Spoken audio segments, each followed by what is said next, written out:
رحم اللہ من قرأ الفاتحہ. بسم اللہ الرحمن الرحیم.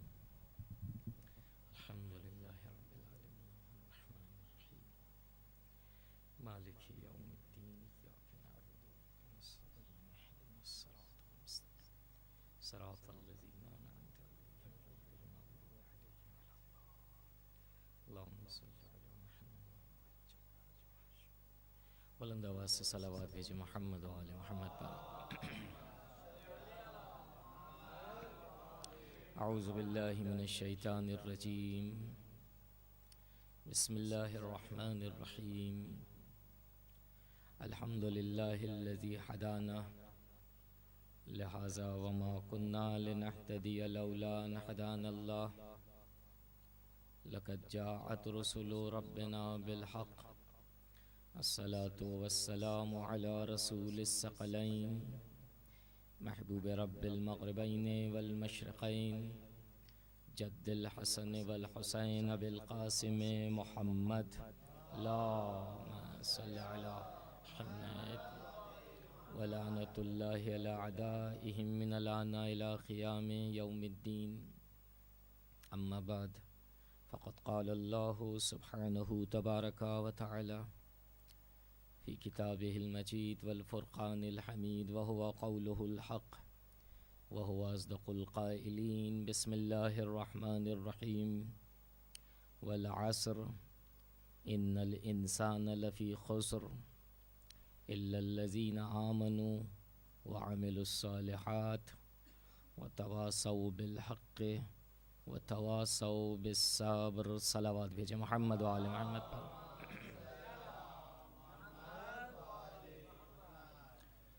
قرآن مجید کلام الہی ہدایت کا سرچشمہ ہے. ذرہ برابر ریب نہیں کہ جسے ہدایت چاہیے وہ قرآن کی دہلیز پر آنے کے بعد ہدایت کے علاوہ اور کچھ اسے دکھائی نہیں دے گا. اس لیے کہ خود خداوند منان نے اپنے اسی کلام کے درمیان اس مطلب کو بیان کیا کہ جو مشہور و معروف آیت ہے اور بہت ہی پیارے انداز میں اور جامع انداز میں خداوند عالم نے اس مطلب کو بیان کیا. ولا رطب ولا یابس الا فی کتاب مبین. کہ کوئی خشک و تر ایسا نہیں کہ جو اس کتاب میں نہ ہو. صرف کتاب سے تعبیر نہیں کیا، کتاب مبین سے تعبیر کیا. کہا خالی اگر کتاب کہہ دیتا تو صرف مکتوب ہوتا اور صامت اور خاموش، لیکن کتاب کے ساتھ اس کی صفت بیان کی مبین. کہا بیان کر دینے والی. کہ جسے جو چاہیے اس کتاب کی دہلیز پر آئے گا نہیں مگر یہ کتاب اس سے خطاب کرے گی اور بیان کرے گی. کہ تجھے یہ چاہیے تو یہ کر، تجھے وہ چاہیے تو وہ کر. آسان الفاظ میں. عزیزان من، یہی سورہ عصر ہمیں اور آپ کو جو ظاہری طور پر مکتوبی انداز میں، تحریری انداز میں دکھائی دیتا ہے کہ صرف تحریر نہیں ہے بلکہ بیان ہے، بیان ہے اور بیان ہے. کس چیز کا بیان ہے؟ کہ اے عزیز انسان، تو اس زندگی کو کیسا تصور کرتا ہے؟ بہت توجہ کا طالب ہوں. کہ اے میری عزیز مخلوق، تو اپنی حیات کو اور اپنی زندگی کو کیسا تصور کرتا ہے؟ آیا تو اپنی زندگی کو اسی دنیا کی حد تک محدود جانتا ہے؟ اس کے بعد کوئی دوسرا مقام، دوسری حیات یا اس حیات کا تسلسل نہیں؟ اگر تو یہ جانتا ہے اور تصور کرتا ہے کہ خداوند عالم پورے قرآن مجید میں عزیزان من ڈائریکٹلی اور انڈائریکٹلی یہی کہتا ہے کہ کیونکہ تیرے گمان میں، تیرے تصور میں یہی خالی دنیا ہے، یہی حیات ہے اور یہی زندگی ہے، لہذا میں جو تیرا خالق ہوں، میں نے تجھے خلق کیا ہے، جانتا ہوں تیری طبیعت کو، تیری نیچر کو، تیری کیفیت کو، سوچ کے لحاظ سے اور فکر کے لحاظ سے، اس زندگی کے حوالے سے تو اپنی زندگی کو محدود تصور کرتا ہے، جبکہ یاد رکھ، بہت توجہ کا طالب ہوں، جبکہ یاد رکھ اے عزیز، جانتا ہے میرے اسماء کثیر ہیں، میری صفات بہت زیادہ ہیں، 99 نام سے تو ہم واقف ہیں۔ مسجد میں چلے جائیں، قرآن مجید کھولیں تو پہلا ہی جو ہے وہ جلد کھولتے ہی جو ہے اسماء کا۔ اے عزیز، جانتا ہے جہاں میں رحیم ہوں، جہاں میں رحمان ہوں، جہاں میں کریم ہوں، وہاں ساتھ ساتھ جواد بھی ہوں، وہاں ساتھ ساتھ معطی بھی ہوں، علیکم السلام، جہاں میں رحیم اور کریم ہوں وہاں ساتھ ساتھ فیاض بھی ہوں۔ اذان من بہت توجہ کا طالب ہوں، اتنے اسماء حسنہ الہیہ ہم سنتے ہیں اور جانتے بھی ہیں، لیکن آئیے تھوڑا سا اس سورہ عصر کے ذیل میں اور دوسری آیات کے ذیل میں ان اسماء کو ہم سامنے رکھیں کہ جو ہماری اور آپ کی زندگی کے حوالے سے حقیقت کو بیان کرنے والی ہے۔ دوسرے الفاظ میں اور آپ یہ تصور کرتے ہیں کہ ہماری زندگی محدود ہے، دائرہ بہت تنگ ہے، لیکن خدا کیا کہتا ہے؟ انا جواد، انا معطی، انا فیاض۔ جواد کسے کہتے ہیں؟ سخی کو۔ خالی سخی نہیں، سپرلیٹو ڈگری ہے جواد کا، کثرت کے ساتھ اس کثرت کا تو اندازہ کر ہی نہیں سکتا، ایسا سخی ہوں۔ انا معطی، میں عطا کرنے والی ذات ہوں، آپ سنیں گے۔ انا فیاض، میں ہوں فیض پہنچانے والی ذات۔ فیاض پھر سپرلیٹو ڈگری ہے، فیاض سپرلیٹو ڈگری ہے کہ میں کثرت کے ساتھ فیض پہنچاتا ہوں۔ آج ہماری 5ویں نشست ہے، تھوڑا سا جو ہے سطح فکری کو اوپر لے کر جائیں۔ 4 تقریروں میں اور 4 نشستوں میں تمہیدی گفتگو ہوئی، اگرچہ خود مستقل گفتگو تھی۔ آج تھوڑا سا سطح فکری کو اوپر لے کر جائیں۔ للہ بتائیے، اگر میں آپ سے دریافت کروں اور آپ مجھ سے دریافت کریں اور ہم اور آپ کسی اور سے دریافت کریں کہ وہ اور کون ہو کہ جو فیاض کی میننگ سے واقف ہو، ظاہری لغت کے لحاظ سے، جو معطی کی میننگ سے واقف ہو، جو جواد کی میننگ سے واقف ہو۔ کہنا میں یہ چاہ رہا ہوں کہ فیاض، معطی اور جواد تینوں کامن ہیں ایک جہت سے۔ وہ کامن چیز کیا ہے؟ جواد یعنی سخی۔ سخی کو سخی اس وقت کہا جاتا ہے کہ جب کچھ عطا کرتا ہے۔ موتی کو موتی کیوں کہا جاتا ہے؟ کہ عطا کرنے والا۔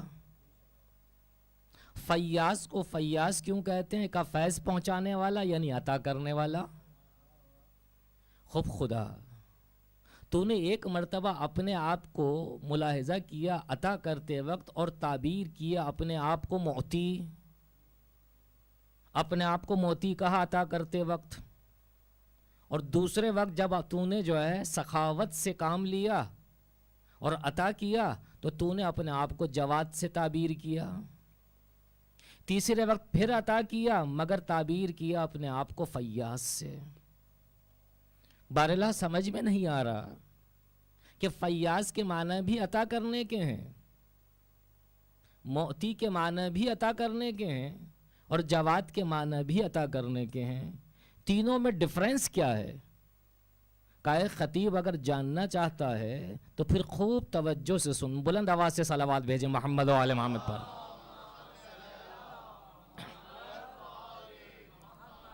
معطی کا لفظ عزیزان من وہاں استعمال ہوتا ہے کہ جب کوئی مانگنے والا، طلب کرنے والا کسی کے در پر جائے، کہا مجھے دے دو، جب تک مانگے گا نہیں عطا کرنے والا عطا نہیں کرے گا. عربی زبان میں معطی کا ورڈ اور لفظ وہاں استعمال ہوتا ہے کہ جب کوئی شخص کسی کے در پر جائے اور طلب کرے، اور وہ جو ہے شخص کے جو عطا کرے گا اسے کہا جاتا ہے معطی. پس جب تک مانگا نہ جائے اس وقت عطا کرنے والا معطی نہیں ہوگا. اب آئیے آگے تھوڑا سا، اگرچہ بہت ڈیپ میں جا سکتے ہیں، فقط اشارہ کافی ہے کہ مجھے استفادہ کرنا ہے، اسے رزلٹ آؤٹ کرنا ہے کہ والعصر ان الانسان لفی خسر یعنی کیا؟ الا الذین آمنوا وعملوا الصالحات یعنی کیا؟ وتواصوا بالحق وتواصوا بالصبر یعنی کیا؟ معطی اسی وقت ہوگا انسان کہ جب اس کے در پر کوئی آئے مانگتا ہوا. جواد کب ہوتا ہے انسان کا؟ جواد اس وقت ہوتا ہے کہ انسان جب آتا نہیں مگر آتا ہے کسی کے در پر مانگنے کے لیے. عزیزوں تو ہمیں چاہیے 1 2 یا 3 روپے. وہ کیا کرتا ہے؟ کہ تو نے 3 روپے طلب کیے ہیں، 4 روپے طلب کیے ہیں، 5 روپے طلب کیے ہیں، کہ جا میں تجھے 10 روپے دیتا ہوں. یہ بھی دینا ہے، لیکن جب جو ہے عطا کرنے والا جب عطا کرتا ہے تو دل کھول کر عطا کرتا ہے، کیونکہ مانگنے والا آیا ہے اس کے در پر، وہ لمیٹڈ جو ہے مانگ رہا ہے، آپ جو ہے اس کی لمٹ سے زیادہ دے رہے ہیں. اسے کہتے ہیں جواد. اب سنیں غور سے، کہ فیاض کسے کہتے ہیں؟ کہ فیاض اسے کہتے ہیں کہ مانگنے والا در پر نہیں آتا مانگنے. بہت توجہ کا طالب ہوں، بہت جالب ہے، شیرین اور میٹھا اور معنوی. بارالہ تجھے فیاض کیوں کہتے ہیں؟ تو نے اپنے آپ کو فیاض کیوں کہا ہے؟ کہ جاننا چاہو گے؟ کہا کیوں نہیں. کہ جب کوئی کسی کے در پر آتا ہے اور عطا کرتا ہے اسے کہتے ہیں معطی. زیادہ دے دے اسے کہا جاتا ہے جواد. لیکن کوئی شخص اپنے ٹھکانے سے حرکت کرتا ہی نہیں مانگنے کے لیے. میں وہ خالق ہوں، میری ذات وہ ہے کہ میں جب کسی کے اندر ٹیلنٹ دیکھتا ہوں وہ آتا نہیں مگر اس کے ٹیلنٹ کو ملاحظہ کر کے اسے عطا کرتا رہتا ہوں. کہ اسے کہتے ہیں فیاضیت. صلوات بھیجیں محمد و آل محمد پر.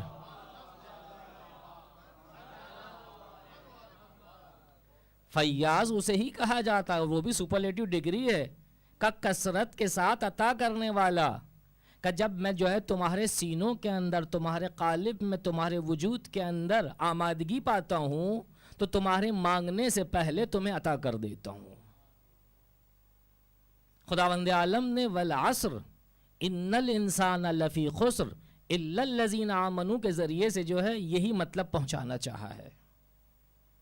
کہ عزیزوں خسارے کی منزل سے اپنے آپ کو دور رکھو. کہ جہاں میں نے یہ محسوس کیا کہ تم نے اپنے آپ کو نقصان سے بچانا شروع کیا ہے تو میری فیاضیت جوش میں آئے گی، میرا عطا کرنا جوش میں آئے گا تمہارے ٹیلنٹ کو ملحوظ خاطر رکھتے ہوئے.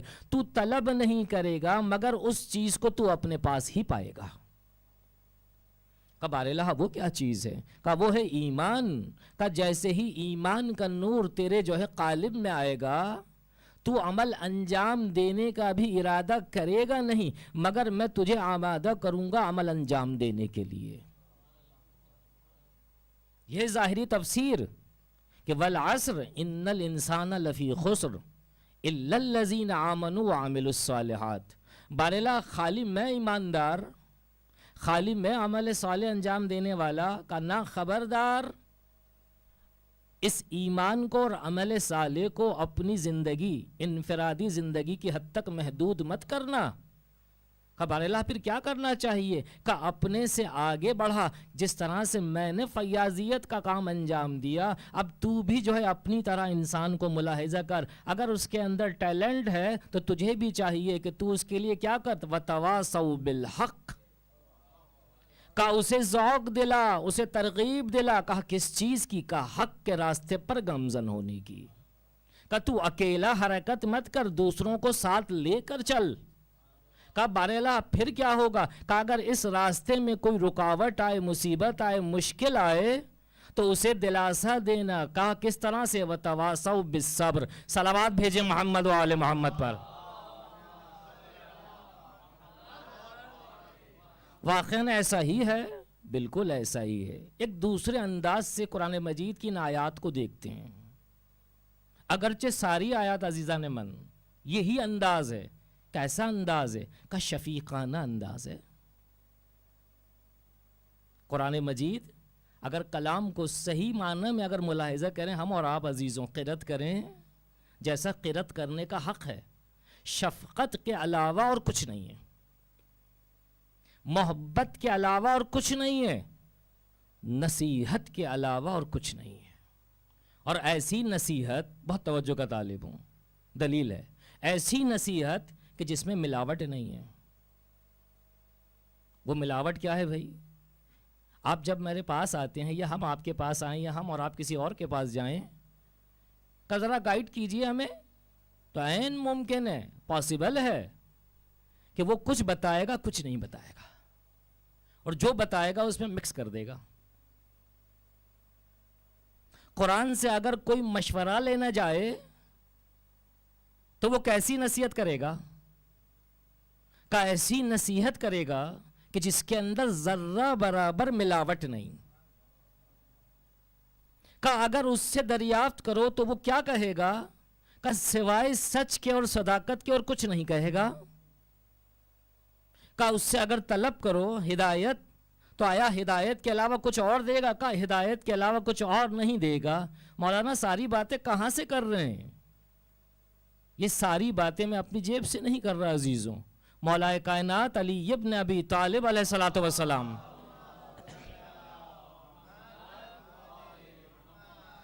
گوہر بار فرمان ہے نہج البلاغہ خطبہ نمبر 176، ایک نسخے کے مطابق اور دوسرے نسخے کے مطابق 175۔ خلاصہ نہج البلاغہ ہے، مولا نے بہت خوبصورت انداز میں پورے قرآن کی ترجمانی کی ہے۔ یہی شفیقانہ انداز، یہی صداقت اور یہی ہدایت۔ مولا یہ قرآن کیا ہے؟ کہ نہیں جانتے؟ کہ نہیں جانتے؟ کہ آپ بتا سکتے ہیں؟ کہا کیوں نہیں، ہمارے علاوہ کون بتلائے گا؟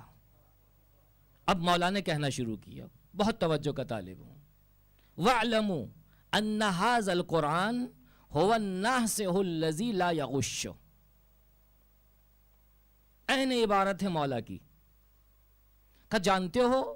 نہیں جانتے تو وَاعْلَمُوا جان لو، أَنَّ هَذَا الْقُرْآنَ هُوَ النَّاصِحُ الَّذِي لَا يَغُشُّ، کہ یہ وہ ہے کلام کہ جو نصیحت کرنے والا ہے، لیکن ایسی نصیحت کہ لا یغش، ملاوٹ نہیں ہے، غش نہیں ہے اس کے اندر۔ عربی زبان غش اور اردو زبان میں ملاوٹ۔ کہ لا سہ الذی لا یغش، اے مولا یہ کتاب، یہ کلام الہی کچھ اور بھی ہے؟ کہا کیوں نہیں؟ ہادی الذی لا یضل، کہ یہ ہدایت کا کام انجام دینے والی کتاب ہے، کہ ہرگز اس دہلیز پر آؤ گے سوائے ہدایت کے اور کچھ نہیں ملے گا، ضلالت ہے ہی نہیں، گمراہی ہے ہی نہیں۔ کہ مولا کچھ اور بھی ہے؟ والمحدث الذی لا یکذب، کہ یہ جو کلام ادا کرتی ہے کتاب سوائے سچ اور صداقت کے اور کچھ نہیں کہتی، لا یکذب، جھوٹ اس کی دہلیز پر ہے ہی نہیں۔ مولا کہنا کیا چاہتے ہیں؟ کہ سنو، جب میں نے تمہارے سامنے 3 خصوصیتیں اس کلام الہی کی نسبت بیان کر دیں تو سراسر سراسر سراسر سوائے فیاضیت کے اس دہلیز پر اور کچھ نہیں۔ مولا نے کس انداز میں کہا؟ ما جالسا، بہت توجہ کا طالب ہوں، اور میں نے آغاز میں ہی کہہ دیا آج تھوڑا سا سطح فکری کو بلند کرنا ہے. صلوات بھیجے محمد و آل محمد پر. ما جالس ھذا القرآن احد الا قام عنہ بزیادت او نقصان. بہت لذیذ ہے. کہا آؤ میں ہوں علی، میں ہوں قرآن ناطق، مجھ سے بہتر کون جانے گا. ما جالس ھذا القرآن احد، کا کوئی شخص بھی اس کے نزدیک آ کر زانو ادب طے کرے گا نہیں، مگر جب اٹھے گا اس کے پاس سے تو دو چیزوں میں سے ایک چیز لے کر جائے گا.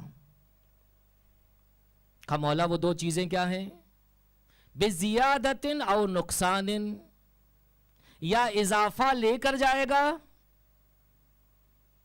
یا نقصان کو چھوڑ کر جائے گا. بہت لذیذ ہے، بات کا مطلب سنیے گا.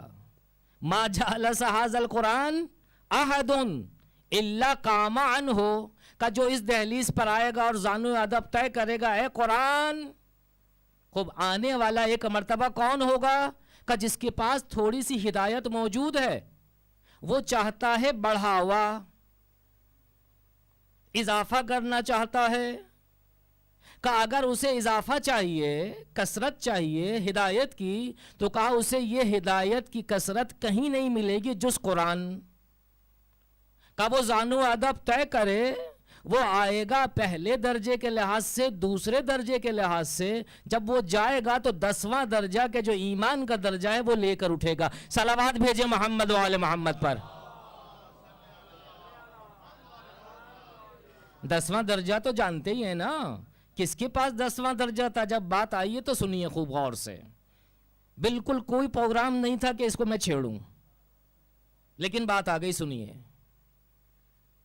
سلمان فارسی 10ویں درجے پر، اور ایمان کے 10 ہی درجے ہیں.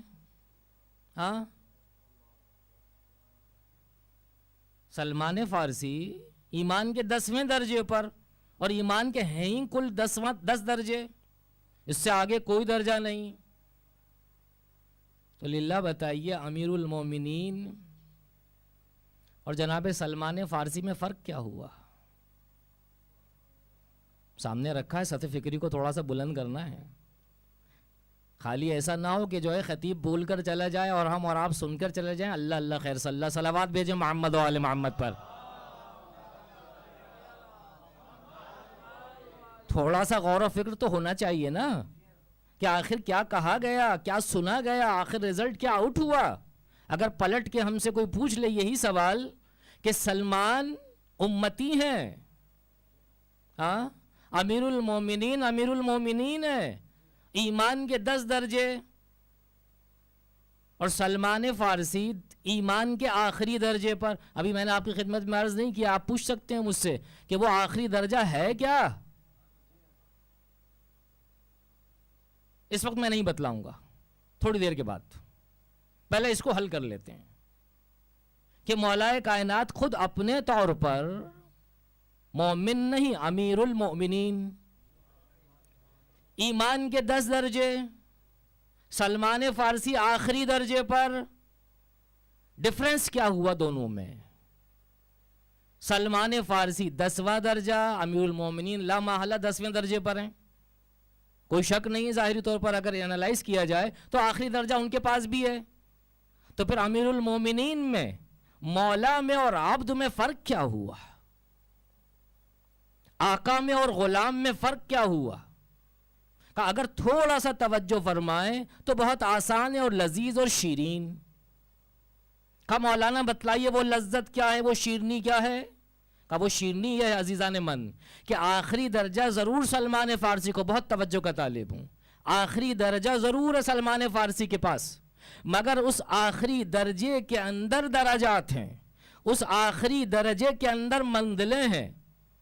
عین ممکن ہے، بلکہ یقینی منزل یہی ہے کہ سلمان فارسی ہو، بوذر غفاری ہو، میثم تمار ہو، وہ ایمان کے درجات رکھتے ہیں. لیکن ایمان کے درجات کیسے ہیں؟ چھٹے امام جعفر صادق علیہ الصلوۃ والسلام.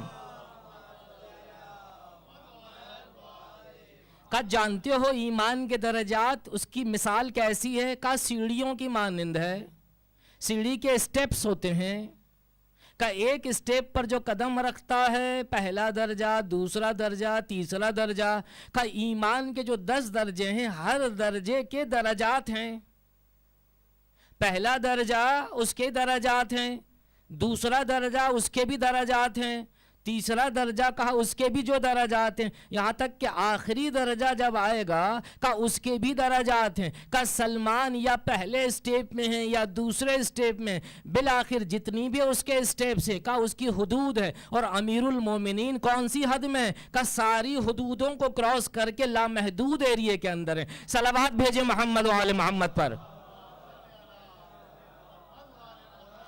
ایسے ہی کوئی امیر مومنین نہیں ہوا جاتا۔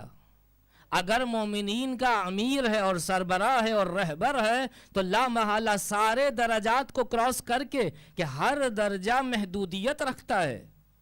جب محدودیت کو کراس کرنے کے بعد عزیزوں، جذبات میں گفتگو نہیں کر رہا، محدودیت کو جب کراس کرتا ہے تو لامحدود ایریے میں قدم رکھتا ہے۔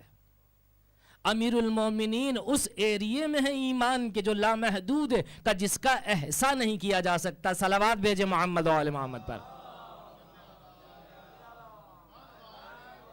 فقط تقریب ذہنی کے لیے، ذہنوں کو نزدیک کرنے کے لیے، اس مطلب کو ذہن سے نزدیک کرنے کے لیے ایک چھوٹی سی مثال دوں گا، ممکن ہے اس میں مناقشہ ہو سکے، شاید آپ یہ کہیں کہ نہیں یہ جو فٹ نہیں ہو رہی، لیکن ذہنوں کو نزدیک کرنے کے لیے اسی ہماری دنیا کے اندر دو جو ہے عنصر موجود ہیں، دو مقامات موجود ہیں، ایک ہے فضا، دوسرے ہے خلا۔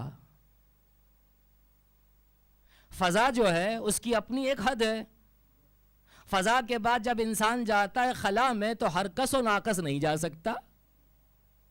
بس معالم یہی ہے کہ سلمان فارسی ہوں یا مثل سلمان فارسی، وہ ایمان کی فضا کے اندر قدم رکھے ہوئے اور امیر المومنین خلا میں ہے۔ صلوات بھیجے محمد و آل محمد پر۔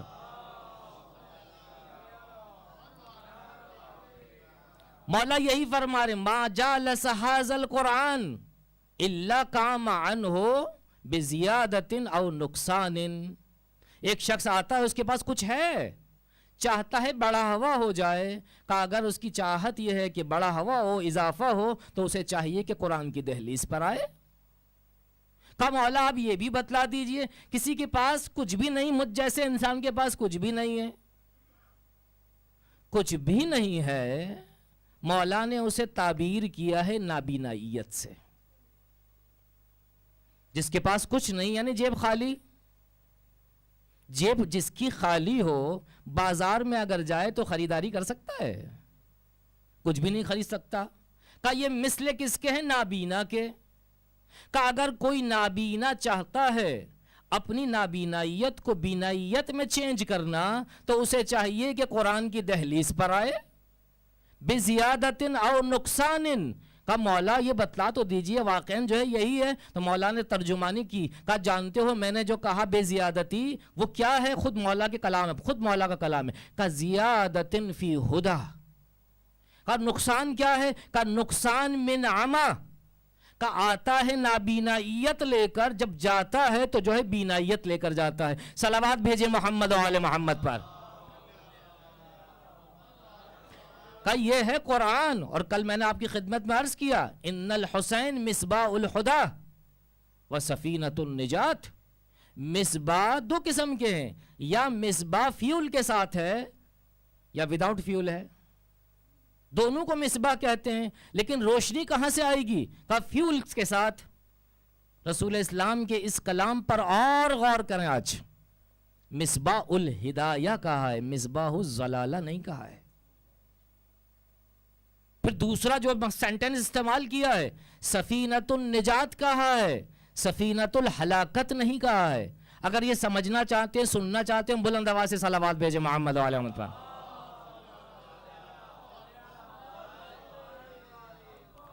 مصباح الہدایہ، بلند آواز سے صلوات بھیجتے ہوئے آپ آگے آ جائیے، صلوات بھیجے محمد و آل محمد۔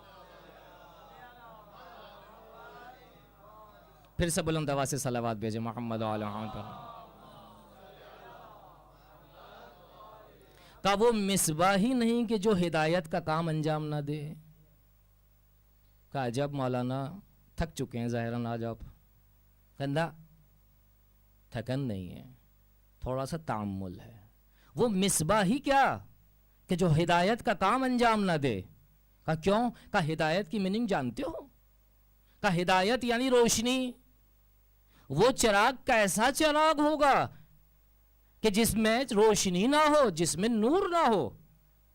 رسول اسلام نے یہی کہا. کہا یہ میرا نواسا کون ہے جانتے ہو؟ کہا ایسا چراغ ہے کہ جس میں نور ہے. نہ صرف نور ہے اور دوسروں کو نور فراہم کرتا ہے. یہ ایک مطلب. آئیے اس کی ترجمانی بعد میں. سفینۃ النجات. جانتے ہیں سفینے کو سفینہ کیوں کہتے ہیں؟ کل ٹائم کیونکہ بہت زیادہ ہو گیا تھا اسے ٹیلی نہ کر سکا. سفینہ یعنی کشتی.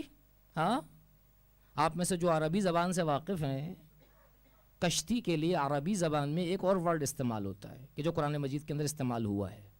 وہ ہے فلک. فے لام اور کاف چھوٹا. فلک سنگولر بھی ہے اور یہی جو ہے فلک پلگولر بھی ہے.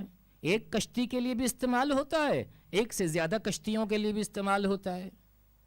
رسول اسلام نے اپنے نواسے کے لیے کیا کہا؟ سفینۃ النجات. فلک النجات نہیں کہا. راز کیا ہے؟ تھوڑا سا تأمل کرنا پڑے گا. سفینے کو سفینہ کیوں کہا جاتا ہے؟ اس کا روٹ ورڈ دیکھیں. اس کا روٹ ورڈ یہ ہے کہ ہر وہ چیز, بہت توجہ کا طالب ہوں, جو کسی دوسری چیز کو چیر دے اور راستہ بنائے, اسے کہتے ہیں سفن یا سفن. اسی روٹ ورڈ سے بنا ہے سفینہ. آسان کر دوں, کشتی جب دریا میں حرکت کرتی ہے تو اس کے حرکت کا انداز کیسا ہوتا ہے, وہ آگے کیسے بڑھتی ہے؟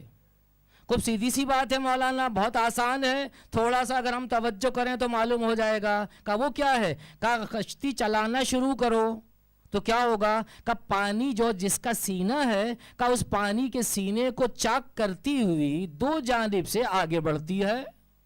کہا کہاں پہنچاتی ہے؟ کہا ساحل پر. ان الحسین مصباح الہدی وسفینۃ النجات. کہا حسین وہ کشتی ہے کہ جو ہے جہالت کے سینے کو چاک کرتی ہے اور ساحل پر لے جاتی ہے علم کے. صلوات بھیجے محمد و آل محمد پر. گمراہی کے سینے کو چاک کرتی ہے اور ہدایت کے ساحل پر پہنچاتی ہے. مولا نے اسی مطلب کو قرآن مجید کے ذریعے سے سمجھانے کی کوشش کی. کہا آؤ اس دہلیز پر آ جاؤ جس دہلیز کا تعلق قرآن سے ہے. کون سا؟ کہا یہ فرش ازا. کہا اس فرش ازا کو اگر جاننا چاہتے ہو تو کیا ہے جانتے ہو؟ سوائے مصباح کے اور کچھ نہیں, سوائے سفینے کے اور کچھ نہیں. کہا اگر مزید جاننا چاہتے ہو تو قرآن مجید کا بھی یہی عالم ہے, اس لیے کہ اہل بیت سے قرآن جدا نہیں, قرآن اہل بیت سے جدا نہیں. صلوات بھیجے محمد و آل محمد پر. اے مولا مزید بتلائیں گے آپ یہ قرآن کیا چیز ہے؟ عزیزان من مجھے ایک رزلٹ دینا ہے آج, کیونکہ جو ہے وقت کم رہ گیا. 2 نشستیں ہماری آئندہ جو اب رہ گئی ہے اس عشرے کی. چاہتا ہوں کہ جو ہے والعصر کو سمجھایا جائے کسی حد تک. بلند آواز سے صلوات بھیجے محمد و آل محمد پر. مولا کیا فرماتے ہیں؟ وَاعْلَمُوا, پھر کہا توجہ توجہ اور توجہ. وَاعْلَمُوا أَنَّهُ لَيْسَ عَلَىٰ أَحَدٍ بَعْدَ الْقُرْآنِ مِنْ فَاقَةٍ. بڑے آرام سے جائیں گے. کہ جانتے ہو اے عزیزوں ہمارے چاہنے والوں, جو قرآن مجید کی دہلیز پر آتا ہے نا, اور آنے کے بعد یہ تصور نہیں کر سکتا کبھی بھی کہ اس کے دامن میں فاقہ اور فقر ہو. آتا ہے لے کر فاقہ, جاتا ہے لے کر ثروت اور غنا. وَاعْلَمُوا أَنَّهُ لَيْسَ عَلَىٰ قرآن, قرآن کی دہلیز پر کوئی آتا نہیں بعد القرآن من فاقہ, کا قرآن کے بعد اسے فاقہ نہیں ملے گا. قرآن سے پہلے کیا ہے؟ ناداری, اور قرآن کی دہلیز پر آنے کے بعد کیا ہے؟ دارائی. کا سب کچھ یہیں پر ہی ہے. اور پھر مولا اور کچھ بتلائیں گے آپ. وَلَيْسَ لِأَحَدٍ قَبْلَ الْقُرْآنِ مِنْ غِنَا، کہ قرآن سے پہلے کوئی شخص اپنا کالر اونچا کرے، میں ایسا، میں ویسا، میں سرمایہ دار، میں ثروت مند، کہ وہ خام خیالی کا شکار ہے. لَيْسَ لِأَحَدٍ قَبْلَ الْقُرْآنِ مِنْ غِنَا، کہ قرآن سے پہلے غنا ہے ہی نہیں. اے مولا کہنا کیا چاہتے ہیں آپ؟ کہ اب سنو، غور سے سننا. فَاسْتَشْفَعُوهُ مِنْ عَدَوَائِكُمْ، کہ اپنے امراض اور اپنے دردوں کو اگر چاہتے ہو اس کا مداوا ہو تو اس قرآن کی دہلیز پر آؤ اور اپنے دردوں کا علاج کرو. کل عرض ہوا تھا نا آپ کو، وَنَزِّلُ مِنَ الْقُرْآنِ مَا هُوَ شِفَاءٌ. آج اسے تکمیل کرنا ہے، مجھے آج تکمیل کرنا ہے، تاکہ معلوم ہو کہ کون سے انسان خسارے میں ہیں اور کون سے انسان نفع میں ہیں.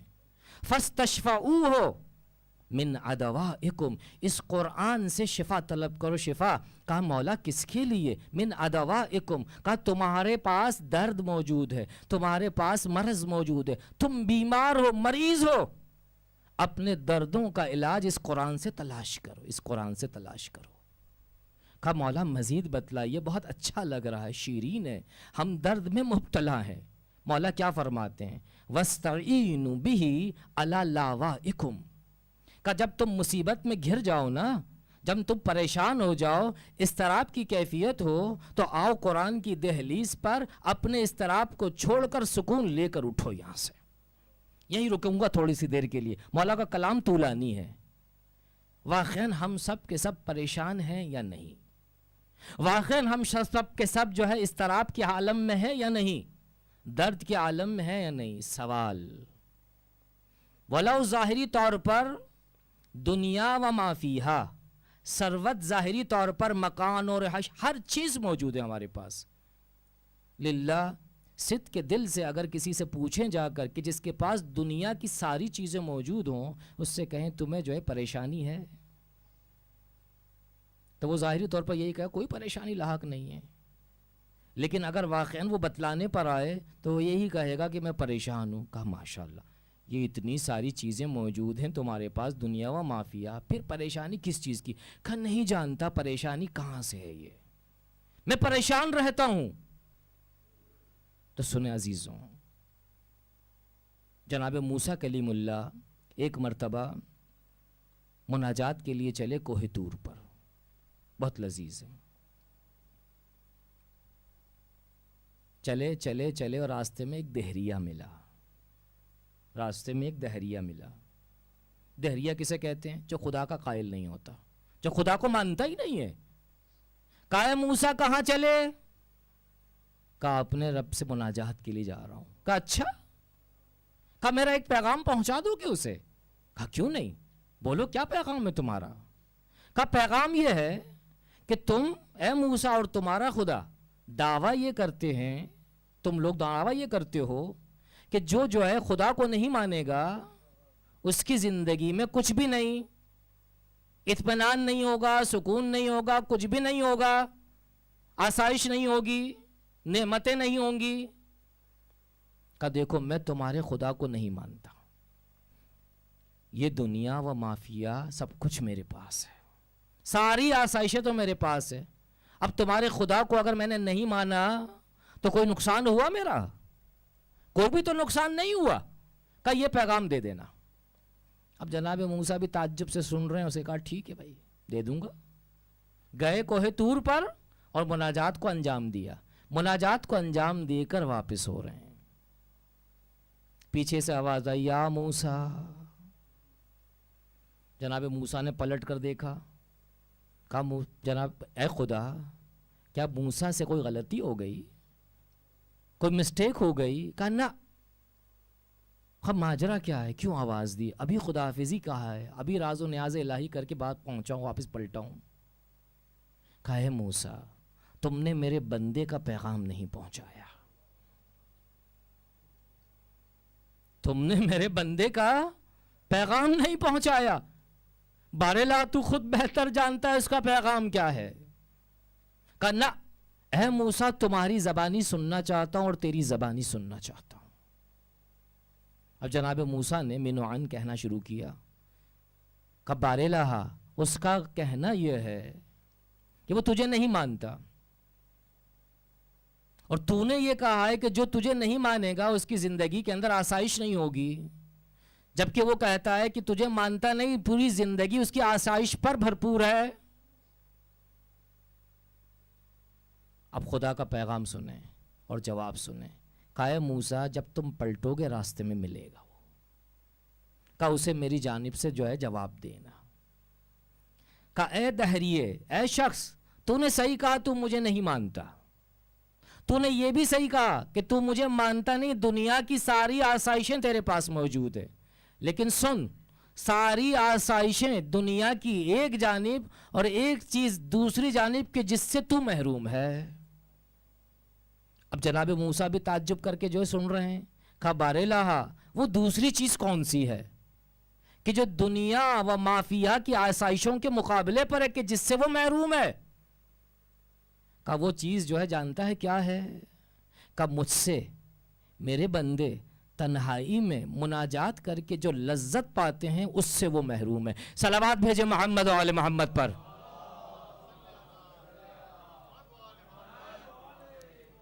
مولا یہی فرمانا چاہ رہے ہیں.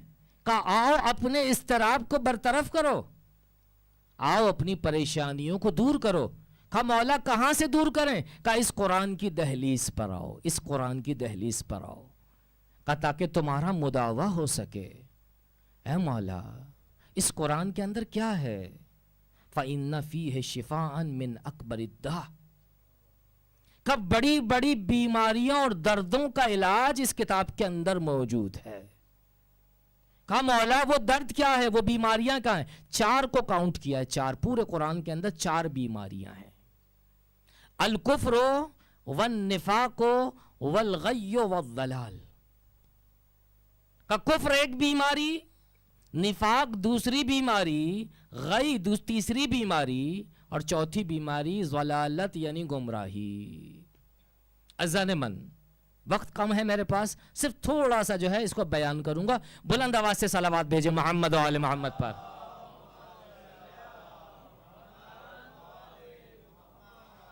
چار بیماریاں بیان کی ہیں. سب سے پہلی بیماری مولا نے کیا بیان کی؟ کہا اس قرآن کے اندر جس بیماری کا علاج موجود ہے وہ ہے کفر.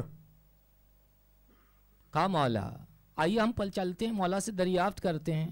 اے مولا جب ہمیں ظاہری جسمانی طور پر کوئی مرض لاحق ہوتا ہے، مثال کے طور پر سر کا درد، بدن کا درد، کوئی ٹیمپریچر ہو کہ جسے ہم کہتے ہیں بخار، میں آپ سے دریافت کر رہا ہوں اب کہ جب سر کا درد ہو اور جب سر کا درد چلا جائے تو اسے کیا کہتے ہیں؟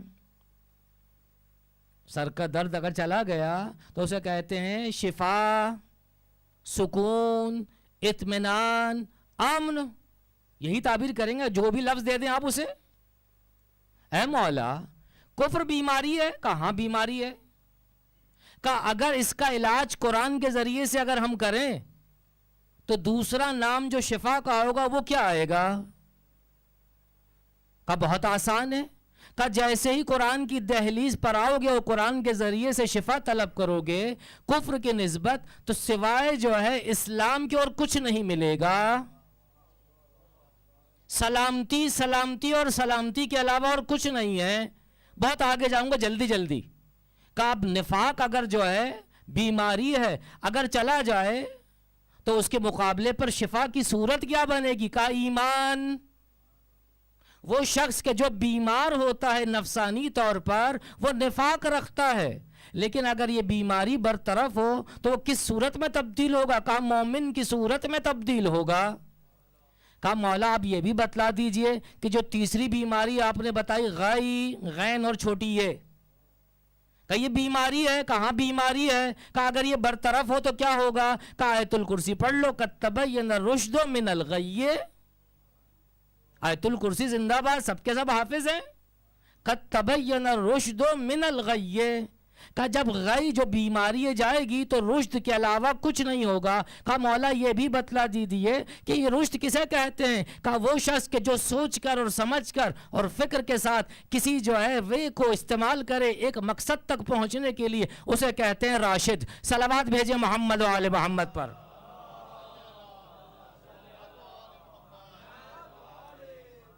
آخری بیماری وہ ہے ضلالت، گمراہی گمراہی اور گمراہی. کہ یہ کیسی بیماری ہے؟ کہ یہ وہ بیماری ہے کہ انسان کو معلوم ہی نہیں ہے، بھول بھلیوں میں اتنا اپنے آپ کو مگن کیا ہوا ہے کہ اصلی منزل اور مقصد کو جو ہے گم کر بیٹھا ہے.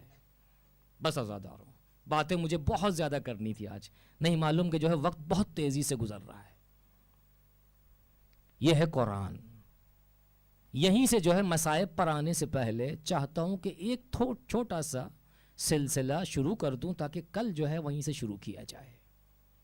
والعصر ان الانسان لفی خسر الا الذین آمنوا وعملوا الصالحات. اے مولا اتنی ساری باتیں آپ نے بیان کر دی، سب کچھ تو بتا ڈالا آپ نے. یہ والعصر ان الانسان لفی خسر واقعاً جو ہے بہترین نصیحت ہے میرے لیے. صداقت پر مبنی گفتگو ہے، ہدایت پر مبنی گفتگو ہے. کا سراسر ہدایت ہے، کا سراسر ہدایت ہے. کا وہ کیسے؟ کا سنو ایک جملے کے اندر سنو، پھر آتے ہیں مصیبت کے اوپر اور مصائب پر. کہ جانتے ہو اے انسان، اے ہمارے چاہنے والے، یہ دن رات کیا ہیں؟ کہ یہ دن رات سواری کی مانند ہیں. سواری، تم اس پر سوار ہوتے ہو، یہ سمجھتے ہو کہ یہ سواری رکی ہوئی ہے، جبکہ یہ سواری تمہیں مسلسل آگے لے کر بڑھ رہی ہے. یہ سواری دن اور رات کی 24 گھنٹے کی تمہیں آگے لے کر بڑھ رہی ہے. خبردار، بے ہوش و حواس اس سواری پر سوار مت ہونا، ہوش کے ساتھ سوار ہونا. اذان من، کربلا کو اگر سید الشہداء نے آباد کیا تو کس لیے آباد کیا؟ اپنی جانوں کا نذرانہ اگر پیش کیا اعزاء اور اقربا کے ساتھ مل کر تو کس لیے پیش کیا؟ کہ تاکہ جو ہے اس امتی کو یا امتیوں کو ہوش و حواس آئے کہ اس مرکب پر اگر سوار ہونا ہے تو ہوش و حواس کے ساتھ سوار ہونا. خبردار، دنیا کی سواری ایسی سواری ہے، بے ہوش اور مدہوش سوار مت ہونا. میرے اور آپ کے مولا نے اپنی جان کے ساتھ ساتھ اپنے اعزاء اور اقربا کی جانوں کا نذرانہ پیش کیا تاکہ بتلائے کہ انا مصباح، میں وہ چراغ ہوں کہ جو ہدایت کا چراغ ہے. کہ اگر کسی کو نجات چاہیے تو آئے اہل بیت کی کشتی پر سوار ہو جائے اور ہلاکت سے نجات پا جائے.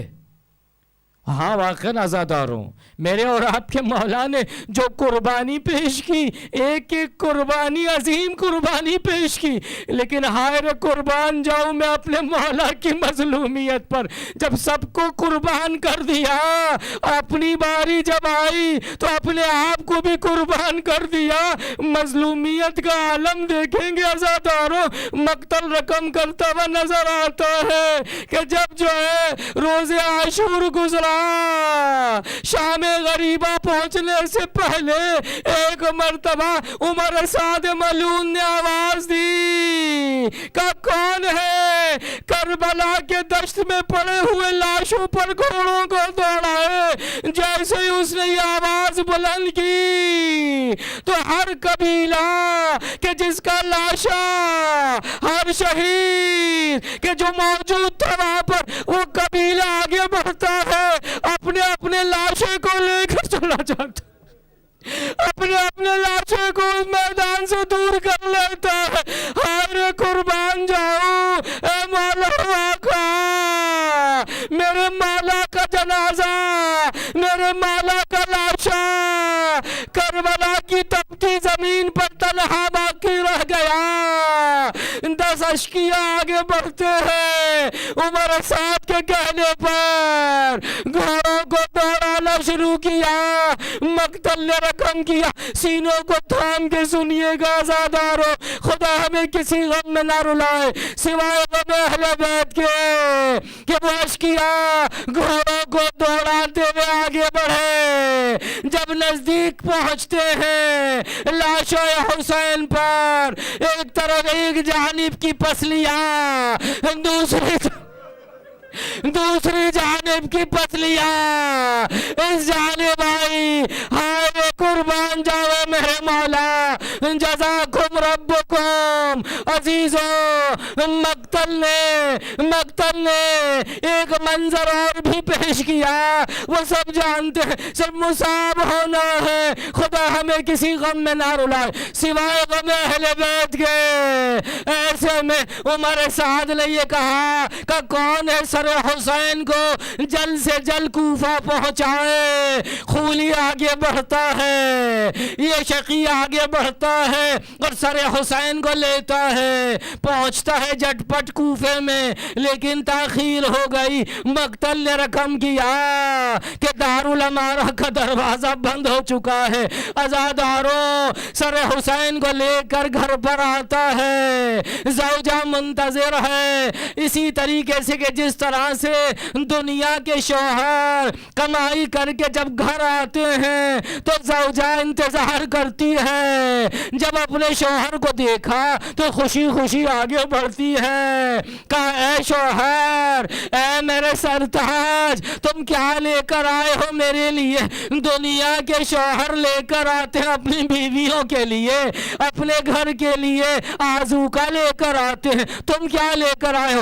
عزیزوں سینہ تھام کے سنیے گا، یہ شقی القلب کیا کہتا ہے، جیتو کہ بغنى الدہر، کہا زوجہ تم مطمئن ہو جاؤ کہ میں تمہارے لیے وہ خزانہ لے کر آیا ہوں کہ جو کسی کے پاس نہیں ہوگا۔ وہ خوشی خوشی آگے بڑھتی ہے، ایسے میں یہ خولی کہتا ہے یہ لو یہ سرمایہ ہے، کہا یہ کیا ہے؟ کہا حاضر رسول حسین، کہا رسول حسین، یہ حسین کا سر ہے۔ جیسے ہی اس نے سنا سر و صورت کو پیٹنا شروع کیا، اے خولی ویلکا جان ناز بالذہب والفضہ، دنیا کے شوہر جب کوئی لے کر آتے ہیں کوئی چیز تو یا درہم لے کر آتے ہیں یا دینار لے کر آتے ہیں، تو کیا لے کر آیا؟ کیا رسول خدا کے فرزند کا سر لے کر؟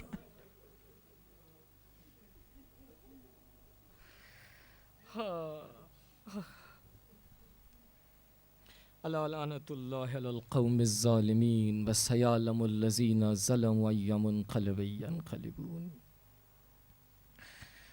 خداوند ہماری اس خلیل عبادت کو قبول فرما، ہمارے گناہوں کی مغفرت فرما، اعمال صالحہ بجلانے کی توفیق عطا فرما، جو پریشان حال ہیں ان کی پریشانیوں کو دور فرما، جو مقروض ہیں انہیں قرض سے سبکدوشی عطا فرما، بار الہ جو بیمار ہیں انہیں بیمار کربلا کے صدقے میں شفاء عاجل اور صحت کامل عطا فرما، بار الہ جو مرحوم ہو چکے ہیں ان کی مغفرت فرما، ان کے گناہان کبیرہ اور صغیرہ کو معاف فرما، بار الہ شہدائے ملت کو شہدائے کربلا کے ساتھ محشور فرما، جو حج و زیارات کے متمنی انہیں حج و زیارات سے مشرف فرما، امام زمانہ کے ظہور میں تعجیل عطا فرما، ہمیں ان کے اعوان و انصار میں شامل فرما، ربنا تقبل منا انک انت السمیع العلیم۔